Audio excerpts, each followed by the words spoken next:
We view purging as something that is not good.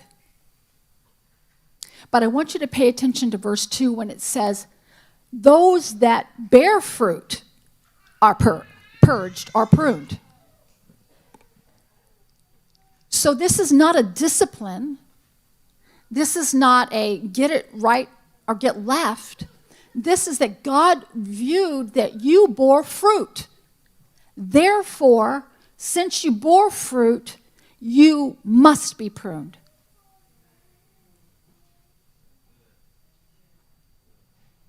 Most of us say, oh God, I want to bear fruit. In other words, I want to be used of you. I want to do exploits. I want to do things. And when you do, yay.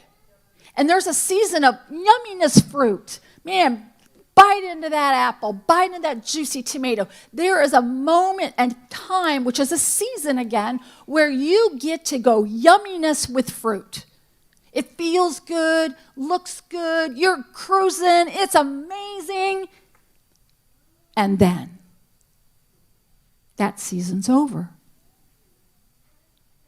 And what do you do in that season when you feel like, oh my goodness, the fruit's not yummy, you're not using me? Why aren't people getting healed? I mean, the things start adding up about what is going on. And our first thing goes, how to let the devil in. That's the first thing we do.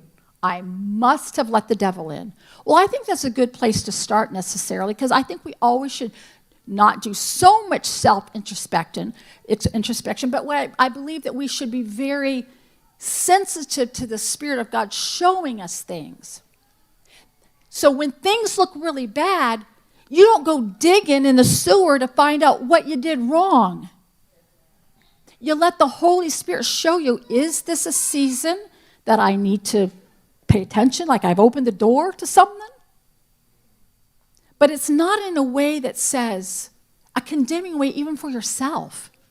Because most often what happens when things don't seem to be going as wonderful as that season just was, we began to do some crazy things. We begin to blame ourselves, blame others, or blame God in some way. When I say blame God, it's not like, God, what are you doing, man? You might do that, but it comes more subtly, more like, how did I displease you? But if you are walking in the Spirit, then that small, still voice would say, excuse me, you've opened a door to a little guilt here, or bitterness, or whatever. He's not going to barge in, but if you're before him, that still voice will tell you when you ask the question, Holy Spirit, did I miss it?